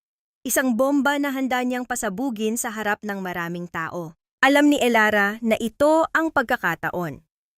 Kung ilalabas niya ito sa harap ng mga board members, hindi lamang mawawalan ng karapatan si Isabel, kundi mabubuksan din ang katotohanan tungkol sa pekeng pagbubuntis at ang pandarambong na ginawa ni Tomas. Habang naghahanda, Naramdaman ni Elara ang isang kamay na humaplos sa kanyang balikat mula sa likuran. Napalingon siya at nakita si Gabriel na nakasuot ng formal na tuxedo para sa pagpupulong. "Handa ka na ba?" tanong ni Gabriel nang may pag-aalala. "Handa na ako, Gabriel," sagot ni Elara, ang kanyang boses ay puno ng determinasyon. "Ngayon ang araw na babawiin ko ang lahat ng ninakaw nila sa akin." Pagdating ng mga board members sa mansyon, ang bawat isa sa kanila ay nakasuot ng formal na damit, nagpapakita ng kanilang awtoridad sa kumpanya. Si Magdalena, na tila reyna sa harap ng mga bisita, ay nagsimulang magsalita. "Mga ginoo at ginang, narito tayo upang ipakilala ang bagong leader ng ating kumpanya. Si Isabel, ang babaeng nagdadala ng dugo ni Leo, ang magpapatuloy sa lahat ng ating sinimulan." Pagkatapos magsalita ni Magdalena, tumayo si Isabel at nagsimulang mag-imbento ng mga kasinungalingan tungkol sa kanyang pagmamahal kay Leo at ang kanyang pagnanais na palaguin ang kumpanya. Ang bawat salita niya ay tila nakakasuka para kay Elara. Ngunit bago pa man makapagsalita si Isabel ng mas malalim, tumayo si Elara mula sa kanyang upuan. Ang katahimikan sa loob ng silid ay naging nakakabingi. Lahat ng mga board members ay lumingon kay Elara. "Patawad kung mangingialam ako," panimula ni Elara, ang kanyang boses ay malinaw at puno ng awtoridad na hindi pa nila naririnig dati. "Ngunit mayroong isang bagay na dapat ninyong malaman bago ninyo tuluyang ibigay ang lahat sa babaeng ito." Si Magdalena ay nagalit. "Elara, tumahimik ka. Wala kang karapatang magsalita rito." Hindi nakinig si Elara. Sa halip, kinuha niya ang USB drive mula sa kanyang bulsa at ibinigay ito kay Gabriel na agad namang ikinonekta ang drive sa projector na nakapwesto sa gitna ng silid. Sa isang iglap, ang boses nina Isabel at Tomas ay umalingaw-ngaw sa buong silid, isang pag-amin na nagpabago sa kapaligiran. Ang mukha ni Isabel ay naging maputla na parang papel. Ang mga board members ay nagsimulang magbulungan, at ang ilan sa kanila ay halatang nagulat. Si Magdalena, na tila hindi makapaniwala, ay napaupo sa kanyang upuan habang nanginginig ang kanyang buong katawan. "Ito ay isang kasinungalingan. Pekeng ebidensya ang ginamit niya." Sigaw ni Magdalena, ngunit walang nakinig sa kanya. Ang bawat ebidensya na inilatag ni Elara, ang mga bank statements, ang recording, at ang mga resibo, ay sapat na upang patunayan ang lahat ng kanilang krimen. Ang pagtataksil ni Isabel, ang pagnanakaw ni Tomas, at ang pagtatakip ni Magdalena sa lahat ng ito ay nabunyag sa harap ng mga taong may pinakamataas na kapangyarihan sa kumpanya. "Hindi na siya ang nararapat na tagapamahala," sabi ng isa sa mga board members habang tumatayo. "At hindi natin hahayaang magpatuloy ang ganitong uri ng pamumuno sa ating kumpanya." Si Isabel ay tumakbo palabas ng silid, umiiyak at nagwawala, ngunit ang mga gwardiya ay nakaharang sa kanyang daanan. Si Tomas, na naghihintay sa labas, ay hindi na nakatakas dahil sa presensya ng mga awtoridad na tinawag ni Gabriel bago pa man magsimula ang pulong. Sa gitna ng kaguluhan, si Elara ay nanatiling nakatayo ng may taas noo. Tiningnan niya si Magdalena, na tila nawalan na ng lakas at pag-asa. Ang reyna ng mansyon ay wala na. Ang bawat bahagi ng kanyang plano ay gumuho na parang kastilyong buhangin. "Ang lahat ng ito ay bunga ng inyong sariling kasakiman," sabi ni Elara nang may malamig na tinig. "Ang kumpanya, ang mansyon, at ang pangalan ni Leo, lahat ng ito ay ibabalik sa kung saan ito tunay na nagmula." Habang dinadala ng mga pulis si Isabel at Tomas palabas ng mansyon, si Elara ay nakatingin lamang sa kanila ng may awa. Hindi dahil sa sila ay kanyang mga kaaway, kundi dahil sa kanilang sariling kapabayaan.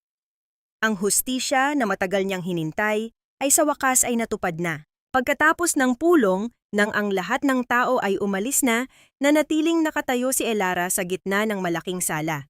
Ang mansyon ay naging tahimik at payapa, isang katahimikan na hindi na nakakatakot kundi puno ng bagong simula.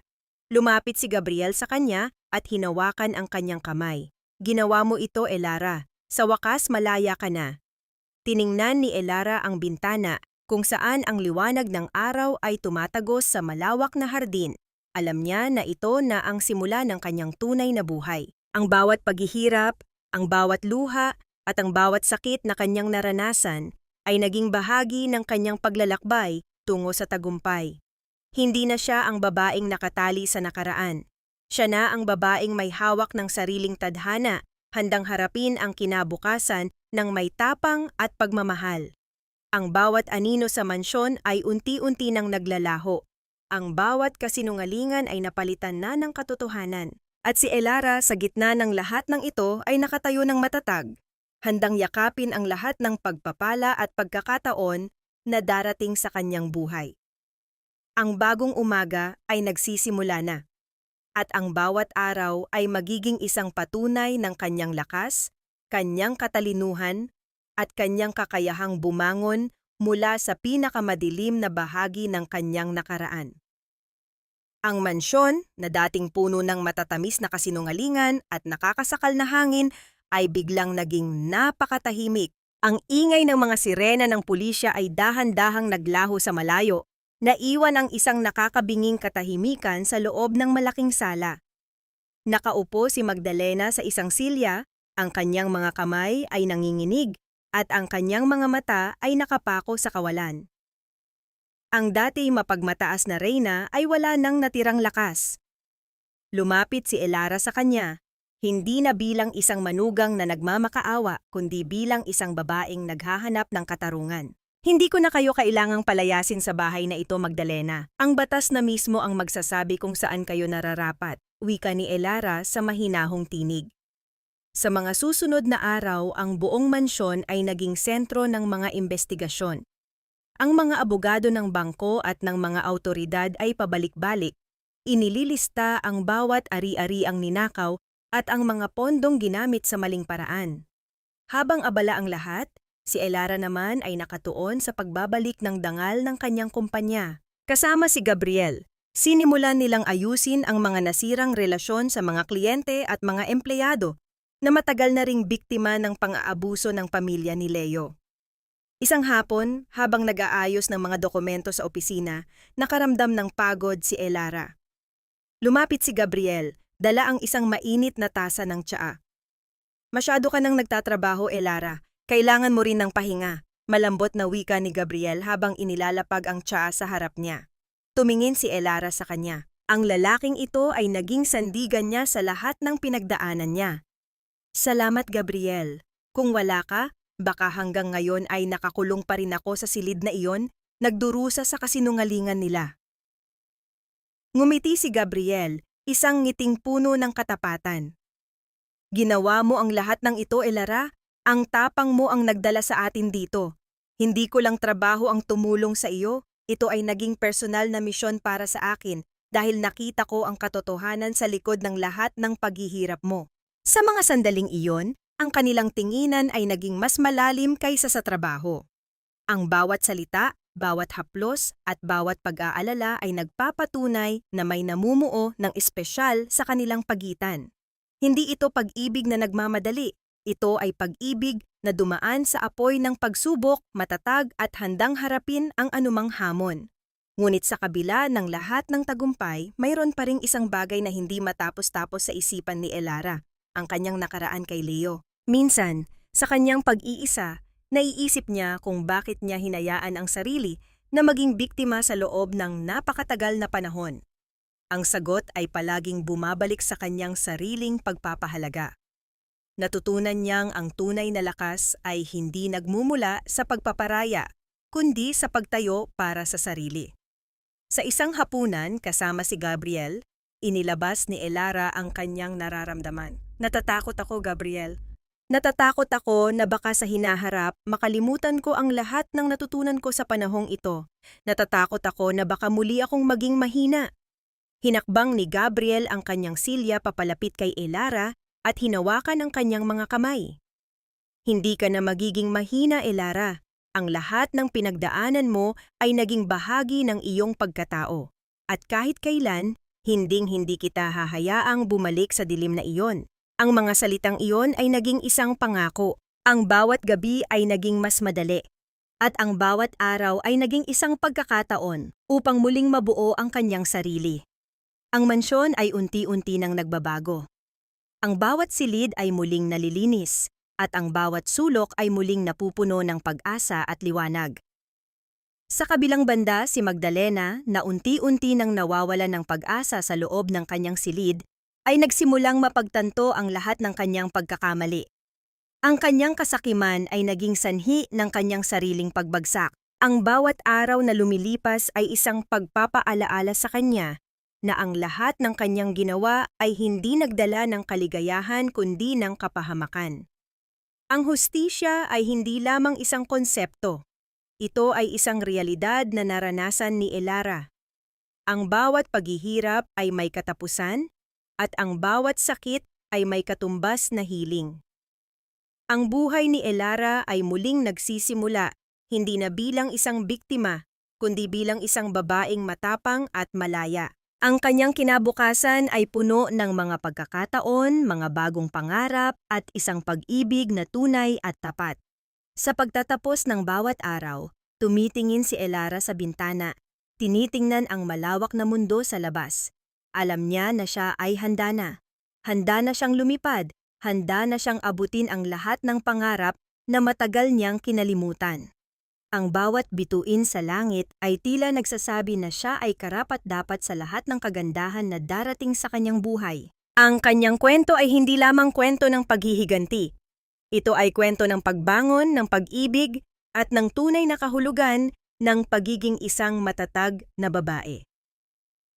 Ang bawat tunog ng gabi, ang huni ng mga kuliglig, ang ihip ng hangin sa mga puno, ay tila isang kanta ng tagumpay. Si Elara, sa gitna ng lahat ng ito, ay nakatayo ng matatag, handang yakapin ang lahat ng pagpapala at pagkakataon na darating sa kanyang buhay. Ang bagong umaga ay nagsisimula na, at ang bawat araw ay magiging isang patunay ng kanyang lakas, kanyang katalinuhan at kanyang kakayahang bumangon mula sa pinakamadilim na bahagi ng kanyang nakaraan. Ang mansyon ay unti-unti nang bumabalik sa dati nitong ganda. Ngunit sa pagkakataong ito, wala nang halong kasinungalingan o takot. Ang bawat pader na dati saksi sa bawat pait at pang-aapi kay Elara ay tila nalinis na rin ng bago at malinis na enerhiya. Sa mga araw na ito, ang kumpanya ay unti-unti nang nakakabangon. Ang mga kliyenteng dati iniwan na sila dahil sa kaguluhan ay bumabalik, tiwala sa integridad na ibinalik ni Elara sa kanilang operasyon. Isang hapon, habang nag-aayos ng mga dokumento si Elara sa kanyang opisina, isang tawag mula sa ospital ang dumating. Si Magdalena ay muling isinugod sa emergency room matapos ang isang matinding stroke. Bagamat ang lahat ng ginawa ng matanda sa kanya ay nananatiling sariwa sa kanyang alaala, ang likas na kabutihan ni Elara ay hindi mapigilan. Mabilis niyang tinawagan si Gabriel at nagtungo sila sa ospital. Pagdating nila sa pasilyo ng ICU, nakita nila ang matanda na nakaratay, nanghihina at walang malay. Ang dating matapang at malupit na Magdalena ay wala nang bakas ng dati nitong kapangyarihan. Siya ay isa na lamang matandang babae, mag-isa, at iniwan ng lahat ng taong kanyang pinagkatiwalaan, kasama na ang kanyang mga huwad na kaibigan at maging ang mga taong kanyang sinamba noon. Gabriel, tingnan mo siya, bulong ni Elara habang pinagmamasdan ang matanda sa likod ng salamin. Noon akala ko ang kapangyarihan at pagmamataas ang magbibigay sa kanya ng kaligayahan. Ngayon wala siyang natira kundi ang kanyang sariling kalungkutan. Hinakbang ni Gabriel ang kanyang silya at tinabihan si Elara. Ang bawat aksyon ay may katumbas na bunga, Elara. Hindi mo siya kailangang patawarin kung hindi mo pa kaya, ngunit ang iyong presensya rito ay patunay lamang na ikaw ang mas matatag at mas mabuting tao. Habang naghihintay ng balita mula sa doktor, isang pagkakataon ang nagbigay daan upang makausap ni Elara ang doktor ni Magdalena. Sinabi nito na matagal nang may malubhang karamdaman ang matanda, na marahil ay lalong pinalala ng kanyang matinding galit at stress sa mga nagdaang buwan.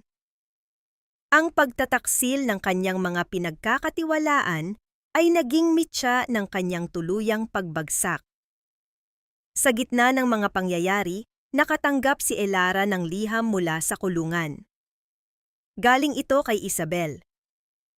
Sa sulat na puno ng mga mantsa ng luha, humihingi si Isabel ng kapatawaran. Sinabi nito na ngayon ay namumuhay na siya sa loob ng selda at ang tanging bumabagabag sa kanya ay ang alaala ng batang kanyang ipinagkanulo, hindi ang anak ni Leo, kundi ang batang biktima ng kanyang sariling mga pagkakamali. Binasa ni Elara ang sulat, ngunit walang anumang galit o pait na naramdaman. Ang bawat salita ay tila isang pahina na tapos na niyang basahin. Hindi niya sinagot ang sulat, ngunit nagpasya siyang magpadala ng maliit na tulong sa mga batang nasa center. Isang paraan upang ipakita na ang kanyang paghilom ay hindi nangangahulugan ng paghihiganti, kundi ng pagpili na maging mas mabuting tao. Pag-uwi nila ni Gabriel sa mansyon, sinalubong sila ng katahimikan ng gabi. Ang mga ilaw sa hardin ay nagbibigay ng malambot na liwanag sa paligid. Umupo sila sa terasa, tinitingnan ang mga bituin sa langit. Ang pakiramdam ng kapayapaan ay tila isang malalim na tubig na nagbibigay ng ginhawa sa kanyang pagod na kaluluwa. Alam mo, Gabriel, panimula ni Elara habang nakatingin sa malayo. Dati, inakala kong ang buhay ko ay nakatali sa mansyong ito, sa pamilya ni Leo, at sa mga expectations ng ibang tao. Ngayon ramdam ko na ang tunay na kalayaan. Ang kalayaan na maging sino ako nang hindi nangangailangan ng aprobasyon ng sino man. Hinawakan ni Gabriel ang kamay ni Elara ng mahigpit. Dapat kang maging proud sa sarili mo, Elara. Sa gitna ng lahat ng dilim, pinili mong maging liwanag, at ang liwanag na iyan ang dahilan kung bakit nandito ako, handang maging kasama mo sa bawat bagong umaga. Sa bawat haplos ng hangin, ang bawat paghihirap ay unti-unti nang naglalaho. Ang bawat sugat ay nagsisimula ng maging peklat na nagsisilbing aral. Si Elara ay hindi na ang babaeng nawawala. Siya na ang babaeng natagpuan na ang kanyang sariling direksyon. Ang bawat sandali sa mansyon ay naging patunay na ang lahat ng sakit ay may kapalit na kagandahan. Pagsapit ng gabi, bago matulog, tinitigan ni Elara ang kanyang refleksyon sa salamin. Ang mga mata na dati ay puno ng pag-aalinlangan ay ngayon ay puno na ng determinasyon at pagmamahal sa sarili. Alam niya na ang lahat ng ito ay hindi lamang isang kwento ng pagtatagumpay, kundi isang kwento ng paghilom. Ang kanyang buhay ay muling nagsisimula, at ang bawat araw ay isang pagkakataon upang yakapin ang lahat ng pagpapala at pagkakataon na darating sa kanyang buhay. Ang bawat bituin sa langit ay tila nagsasabi na siya ay karapat-dapat sa lahat ng kagandahan na darating sa kanyang buhay. Ang kanyang kwento ay hindi lamang kwento ng paghihiganti. Ito ay kwento ng pagbangon, ng pag-ibig, at ng tunay na kahulugan ng pagiging isang matatag na babae. Ang puti at payapang silid ng ospital ay tila naging isang piping saksi sa muling pagtatagpo ng dalawang pusong pinaghiwalay ng puot at kasalanan.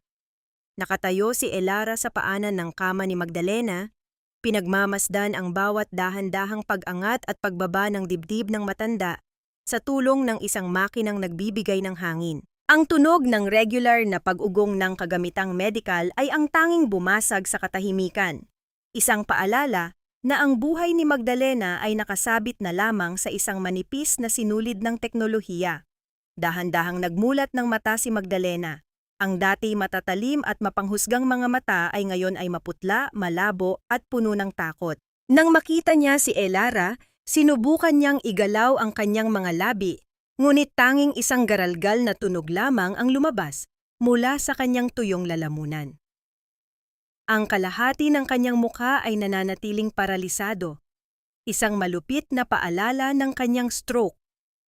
Ang kanyang nanginginig na kanang kamay ay pilit na kumakapa sa hangin, tila naghahanap ng mahahawakan sa gitna ng kanyang kawalan. Hindi nakaramdam ng katuwaan si Elara sa nakikitang kalagayan ng biyenan. Sa halip, isang malalim na buntong hininga ang kumawala sa kanyang mga labi. Lumapit siya ng bahagya at marahang hinawakan ang nanlalamig na kamay ni Magdalena. Hindi ito isang haplos ng pagpapatawad, kundi isang pagkilala sa kanilang parehong pagkatao na dumanas ng sugat. "Huwag na po kayong magpumilit magsalita, ma," mahinahong wika ni Elara. Ang boses niya ay walang bahid ng galit, tanging ang lamig ng katotohanan ang naroon. Lahat ng mga kasinungalingan, lahat ng pagtataksil, tapos na po ang lahat ng iyon. Wala na si Leo. Wala na rin ang imperyong binuo nyo sa ibabaw ng aking mga luha. Ang natitira na lang ay kayo at ang inyong sariling konsensya. Isang butil ng luha ang dahan-dahang gumulong mula sa mata ni Magdalena. Bumabakas sa kanyang kulubot na pisngi bago ito tuluyang sumipsip sa maputing unan. Ang luha bang iyon ay para sa pagsisisi o para sa sarili niyang kapakanan dahil wala na siyang kapangyarihan? Hindi na iyon inalam ni Elara. Pagkatapos ay dahan-dahan niyang binitiwan ang kamay ng matanda at lumabas ng silid ng hindi lumilingon. Sa labas ng ICU, naghihintay si Gabriel. Nakasandal ito sa pader, ang mga bisig ay nakakrus sa dibdib, ngunit agad na tumuwid nang makita ang paglabas ni Elara. Mabilis itong lumapit at hinawakan ang kanyang siko, isang tahimik na pagtatanong kung maayos lang ba ang kanyang pakiramdam. Ayos lang ako, Gabriel, sagot ni Elara habang pilit na ngumingiti. Parang may isang mabigat na pinto na tuluyan ng sumara sa likuran ko. Hindi ko alam kung mapapatawad ko siya ng buo, pero hindi ko na rin gustong dalhin ang bigat ng galit ko sa kanya habang buhay. You don't have to force it, Elara, malambot na sagot ni Gabriel. Inakay niya si Elara patungo sa elevator. Ang mahalaga ay binigyan mo ang sarili mo ng pagkakataong makahinga muli. Tara na, kailangan mo nang magpahinga. Marami pa tayong gagawin sa factory bukas. Kinabukasan, sa loob ng opisina ng pabrika ng tela, ang kapaligiran ay puno ng buhay.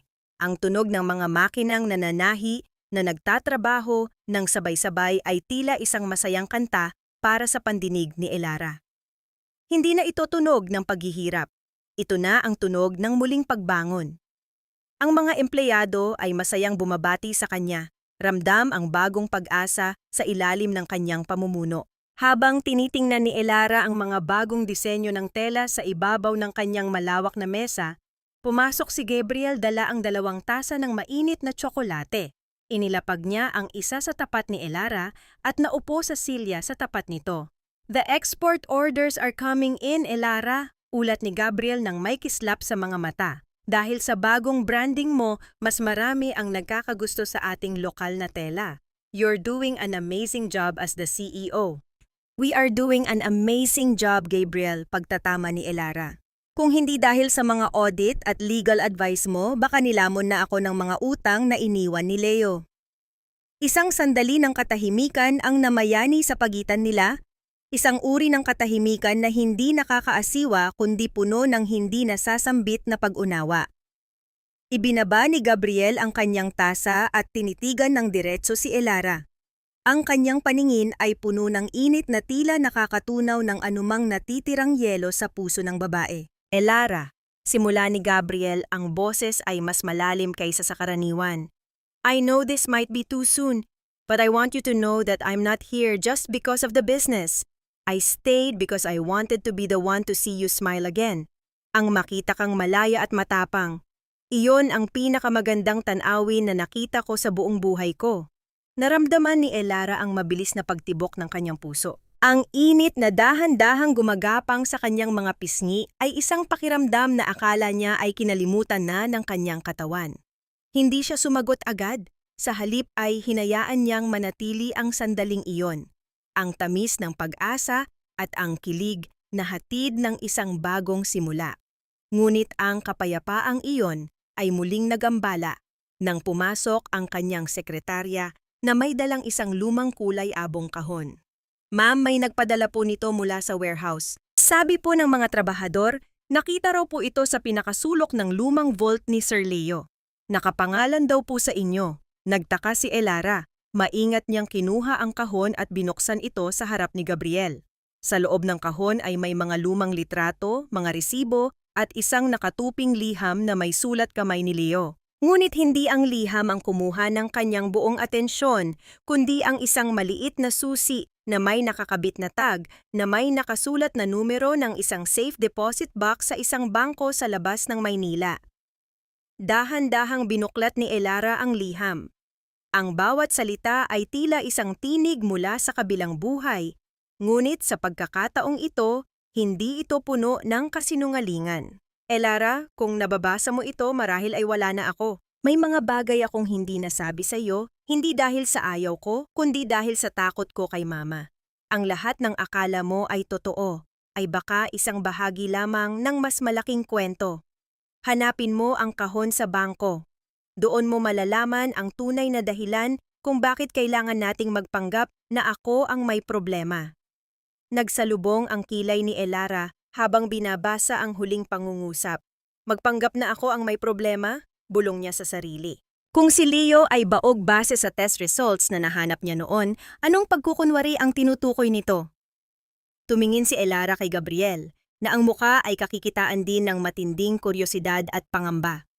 Ang misteryong tila natapos na ay muling nagbukas ng isang panibagong pinto. May mas malalim pa bang sikreto ang itinatago ni Leo at Magdalena na hindi pa niya natutuklasan?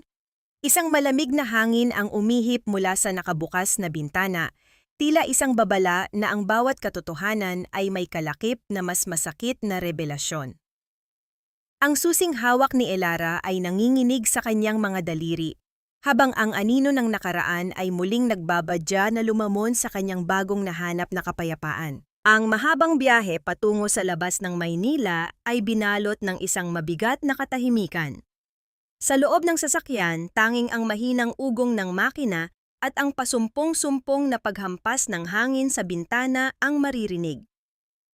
Nakatingin si Elara sa labas, pinagmamasdan ang mga luntiang palayan na mabilis na naglalaho sa kanyang paningin, habang ang kanyang kanang kamay ay mahigpit na nakakapit sa maliit na susi sa loob ng kanyang bulsa. Ang susing iyon ay tila nagbabaga, nagbibigay ng kakaibang kaba na humahaplos sa kanyang buong pagkatao. Sa kanyang tabi, si Gabriel ay tahimik na nagmamaneho. Paminsan-minsan ay sumusulyap ito sa kanya. Ang mga mata ay puno ng pag-aalala ngunit pinipiling huwag munang magsalita. Alam ni Gabriel na sa mga sandaling ito, ang isipan ni Elara ay isang magulong dagat ng mga tanong na tanging ang bangko sa dulo ng biyaheng ito ang makakasagot. Pagdating nila sa lumang gusali ng bangko, sinalubong sila ng amoy ng lumang gusali at ang malamig na buga ng aircon na tila nagpapatigas sa bawat hakbang ni Elara. Matapos ang ilang minuto ng pagpapatunay ng kanyang pagkakakilanlan bilang legal na asawa ni Leo, dinala sila ng isang empleyado sa pinakailalim na bahagi ng vault. Ang tunog ng mabigat na pintong bakal na dahan-dahang bumubukas ay umalingaw-ngaw sa tahimik na silid, tila isang babalang nais pumigil sa pagbubukas ng nakaraan. Sa harap ng maliit na metal na kahon, huminto ang hininga ni Elara. Ipinasok niya ang susi. Ang tunog ng pagpihit ng kandado ay naging hudyat ng katapusan ng lahat ng kanyang nalalaman tungkol sa kanyang pagsasama kay Leo. Dahan-dahan niyang hinila ang drawer. Sa loob nito ay may isang makapal na folder na kulay asul at isang maliit na recorder na katulad ng ginamit niya kay Isabel. Nanginginig ang mga kamay ni Elara nang buksan niya ang folder. Ang unang dokumentong tumambad sa kanya ay hindi resulta ng pagsusuri ni Leo. Ito ay isang ulat medikal na nakapangalan sa kanya, kay Elara.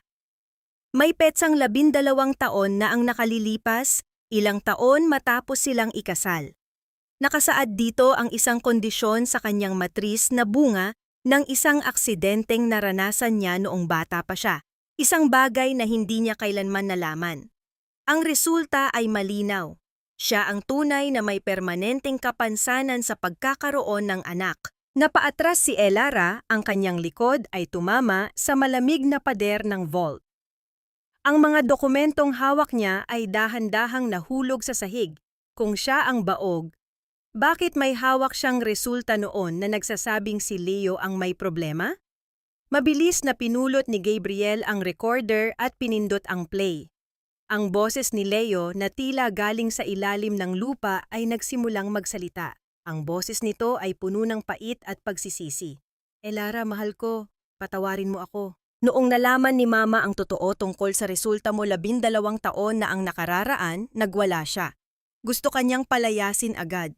Gusto niyang hiwalayan kita dahil hindi ka raw makakapagbigay ng tagapagmana. Hindi ko kaya iyon. Mahal kita ng higit pa sa anumang legacy. Kaya kinausap ko ang doktor. Nagbayad ako ng malaki para baligtarin ang resulta. Pinalabas ko na ako ang may problema, na ako ang baog, para hindi kanya saktan, para manatili ka sa tabi ko. Ang boses ni Leo sa recorder ay nagsimulang mabasag, tila may kasamang mahinang paghikbi. Pero hindi ko akalain na gagamitin ni Mama ang sakripisyo ko para saktan ka rin. Ginamit niya ang pagkabaog ko para pilitin akong humanap ng ibang babae. Sabi niya, kung hindi ko raw kayang bumuo, kailangan kong humanap ng paraan para hindi maputol ang lahi namin. Doon niya ipinasok si Isabel. Pinagbantaan niya ako na kung hindi ako susunod, sasabihin niya sa iyo ang totoo, na ikaw ang dahilan kung bakit wala tayong anak. Ayaw kong malaman mo yon dahil alam kong sisihin mo ang sarili mo habang buhay, kaya pumayag ako, naging duwag ako. Napahagulgol si Elara sa gitna ng vault. Ang bawat salita ni Leo ay tila isang malakas na hampas na dumudurog sa kanyang puso. Ang lahat ng galit niya kay Leo sa loob ng maraming buwan ay biglang nahaluan ng isang matinding awa at pagkalito. Ang lalaking itinuring niyang kaaway ay ang lalaki palang sumira sa sariling dangal para lamang protektahan siya mula sa kalupitan ng kanyang ina. Ngunit sa pagprotektang iyon, pareho silang nalunod sa kasinungalingan. Ang bata, Elara? Patuloy ng boses ni Leo. Alam ni Mama na hindi ko anak ang dinadala ni Isabel. Siya ang kumuha kay Tomas. Siya ang nagplano ng lahat para lang magkaroon ng mukhang tagapagmana ang pamilyang ito. Gusto lang niyang hawakan ang pera at ang kumpanya gamit ang batang iyon. Patawarin mo ako dahil hindi ako naging matapang para sa atin. Napatigil ang recording. Ang katahimikan sa loob ng vault ay naging mas nakakasakal kaysa kanina. Tumingin si Elara kay Gabriel. Ang kanyang mga mata ay puno ng luha at kalituhan. Ang kanyang buong buhay ay binuo sa ibabaw ng isang sakripisyong nauwi sa trahedya. Gabriel! Ang boses ni Elara ay halos isang bulong na lamang. Si Magdalena! Alam niya ang lahat mula pa noong simula. Hinayaan niyang saktan ko ang sarili ko. Hinayaan niyang isipin kong wala akong kwenta habang siya ang arkitekto ng lahat ng kasinungalingang ito. Ang galit na naramdaman ni Elara noon ay wala pa sa kalahati ng nag-aapoy na puot na nararamdaman niya ngayon. Hindi lang pala pera ang gustong makuha ni Magdalena. Gusto nitong wasakin ang kanyang kaluluwa habang nagpapanggap na biktima rin. Ginamit ng matanda ang pagmamahal ni Leo para sa kanya upang gawing impyerno ang kanilang pagsasama. Hinakbang ni Gabriel ang distansya sa pagitan nila at niyakap ng mahigpit si Elara. Ang init ng katawan ni Gabriel ang naging tanging sandigan ni Elara sa gitna ng pagguho ng kanyang mundo. Hindi mo kasalanan, Elara. Bulong ni Gabriel sa kanyang tainga. Ang pagmamahal ni Leo ay naging lason dahil sa manipulasyon ng kanyang ina. Ngunit hindi iyon nagbabago sa kung sino ka ngayon. Ikaw ay higit pa sa kakayahan mong magkaroon ng anak. Ikaw ay sapat na, Elara. Higit ka pa sa sapat. Kumalas si Elara sa yakap, pinahid ang kanyang mga luha at tiningnan ang folder sa kanyang kamay. Ang kanyang muka ay unti-unting nagbago. Ang sakit ay napalitan ng isang malamig at matalas na determinasyon. Kung akala ni Magdalena na tapos na ang laban dahil siya ay nasa ospital at nanghihina, nagkakamali siya. Gabriel, kailangan nating bumalik sa ospital. Wika ni Elara, ang boses ay matatag na parang bakal. May isang huling bagay pa akong kailangang sabihin sa kanya. At sa pagkakataong ito, sisiguraduhin kong mararamdaman niya ang bawat bigat ng kasalanang ginawa niya sa amin ni Leo. Habang papalabas sila ng vault, ang tunog ng kanilang mga yabag sa sahig ay tila isang martsa ng hustisya. Ang misteryo ay wala na. Ang tanging natitira na lamang ay ang huling paghaharap. Ang bawat hakbang ni Elara ay puno ng lakas. Dala ang katotohanang magpapalaya sa kanya ng tuluyan mula sa anino ng pamilya ni Leo. Ang bawat hakbang ni Elara sa pasilyo ng ospital ay tila may kasamang bigat ng 15 taon ng panlilinlang. Hawak niya ang asul na folder, ang papel na naglalaman ng katotohanang binaluktot ng kasamaan ni Magdalena. Sa likuran niya nananatiling anino si Gabriel, ang kanyang presensya ay nagsisilbing kuta na hindi matitibag ng anumang bagyo. Ang tunog ng kanilang mga sapatos sa makintab na sahig ay tila isang martsa patungo sa huling paghuhukom. Pagpasok nila sa silid, ang amoy ng gamot at ang tuyot na hangin ay muling bumalot sa kanila. Nakadilat ang mga mata ni Magdalena, nakatitig sa kisame na tila nagbibilang ng mga huling sandali ng kanyang kapangyarihan. Nang marinig niya ang pagbukas ng pinto, dahan-dahan niyang inilingon ang kanyang ulo. Ang takot na nakita ni Elara kahapon ay napalitan ng isang mapanuring tingin. Tila pilit pa ring naghahanap ng butas upang makapanakit. Hindi nag-aksaya ng panahon si Elara. Inilapag niya ang asul na folder sa ibabaw ng kumot ni Magdalena, malapit sa kanyang nanginginig na kamay. Pagkatapos ay inilabas niya ang maliit na recorder at pinindot ang play. Ang boses ni Leo ay muling umalingaw-ngaw, puno ng pait at pag-amin sa kanyang mga sakripisyo at kaduwagan. Habang nagsasalita si Leo sa recording, ang mga mata ni Magdalena ay unti-unting lumaki. Ang kanyang bibig ay bahagyang bumukas at ang kanyang hininga ay naging mabilis at gagaralgal. Sinubukan niyang abutin ang folder, ngunit ang kanyang mga daliri ay tila mga tuyong sanga na walang lakas. Alam niyo na ang totoo mula pa noong simula, Ma. Ang boses ni Elara ay malamig, matatag at walang bahid ng pag-aalinlangan. Alam niyo na ako ang may problema, pero hinayaan niyo si Leo na akuin ang lahat ng sisi. Ginamit niyo ang pagmamahal niya sa akin para gawin siyang alipin ng inyong ambisyon. Tinawag niyo akong sumpa sa araw-araw. Sinabi niyo sa buong angkan na baog ako at walang kwenta habang alam niyo ang totoo. Isang hirap na tunog ang lumabas sa lalamunan ni Magdalena, tila isang hayop na nasusukol sa kanto. Pilit niyang iginalaw ang kanyang paralisadong katawan. Ang kanyang mga mata ay nagsusumamo na ngayon, ngunit hindi para sa kapatawaran, kundi para sa awa. Pinatay niyo ang anak niyo bago pa siya tuluyang bawian ng buhay. Patuloy ni Elara, ang bawat salita ay tila isang latay ng katotohanan. Pinatay niyo ang kanyang dangal. Pinilit niyo siyang makasama ang isang babaeng hindi niya mahal para lamang sa isang tagapagmana na alam niyo ring hindi sa kanya. Lahat ng ito, para lang sa pera, para lang sa pangalan ng pamilyang ito na kayo rin naman ang sumira.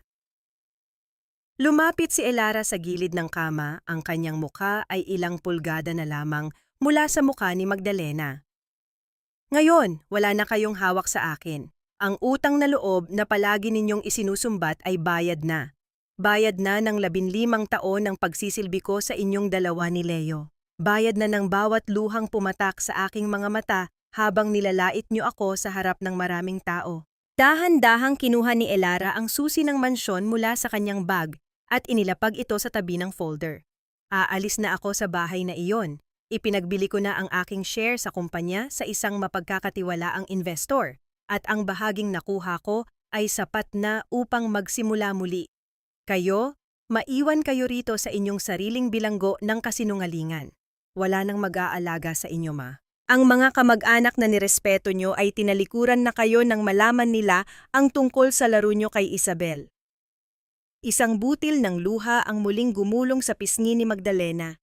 Ngunit sa pagkakataong ito, hindi na ito pinansin ni Elara. Ang kanyang puso ay tuyo na para sa matandang ito. Ang bawat emosyong ibinigay niya noon ay naglaho na, pinalitan ng isang malalim at nakakapagpalayang katahimikan. Tumingin si Elara kay Gabriel na nakatayo sa may pinto. Isang banayad na pagtango ang ibinigay ni Gabriel, isang hudyat na oras na upang iwanan ang nakaraan. Tapos na tayo, Ma, ang huling hiling ni Elara. Sana ay mahanap niyo ang inyong kapayapaan sa gitna ng lahat ng ito. Dahil ako, nahanap ko na ang sa akin. Tumalikod si Elara at naglakad palabas ng silid. Hindi na niya narinig ang hirap na paghinga ni Magdalena o ang tunog ng monitor na tila nagrereklamo sa bilis ng tibok ng puso ng matanda. Paglabas nila sa pasilyo, ang hangin ay tila naging mas magaan, mas sariwa. Ang bawat hakbang niya ay tila isang pagtalon mula sa isang madilim na bangin patungo sa isang malawak at maliwanag na kapatagan. Sa labas ng ospital, ang sikat ng araw ay humahaplos sa kanyang balat. Hindi na ito nakakasunog.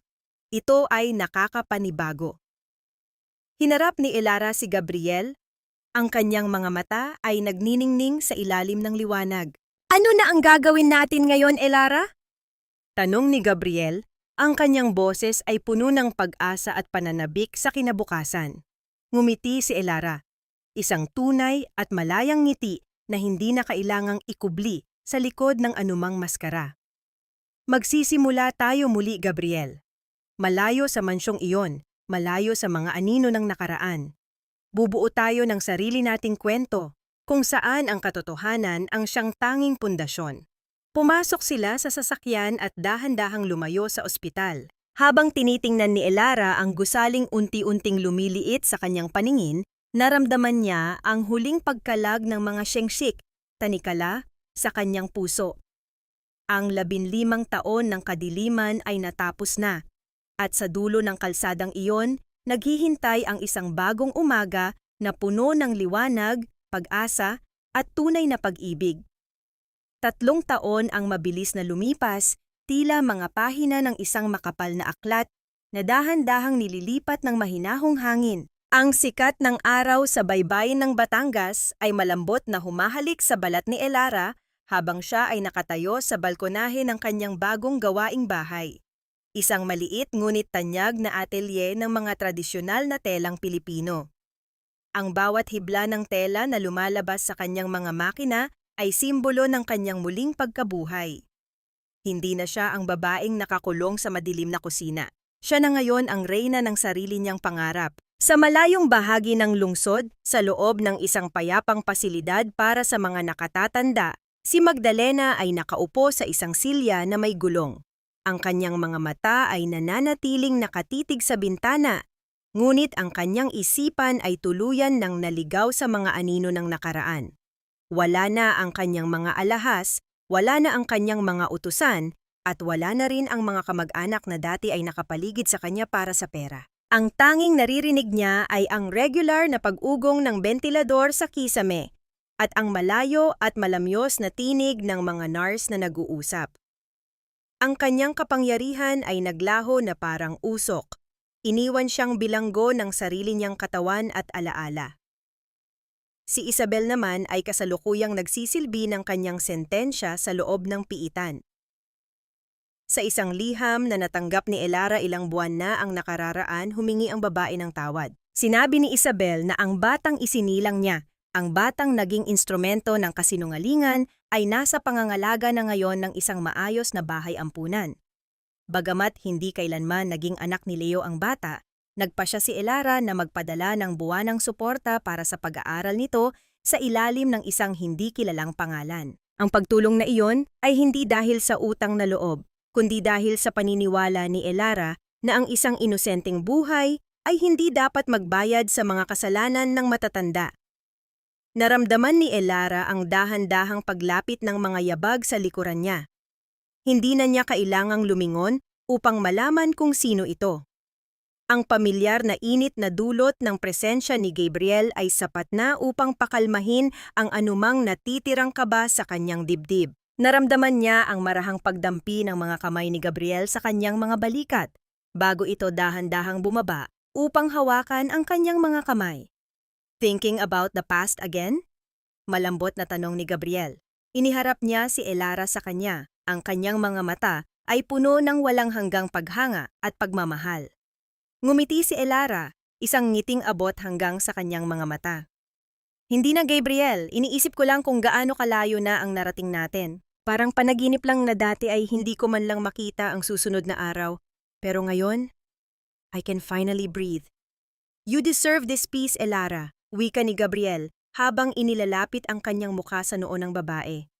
You fought for it at hinding-hindi ko hahayaang may kumuha muli nito sa iyo. Sa gitna ng katahimikan ng hapon, tanging ang malamyos na hampas ng mga alon sa pampang ang maririnig. Sa mga sandaling iyon, nahanap ni Elara ang kasagutan sa mga tanong na matagal nang bumabagabag sa kanya.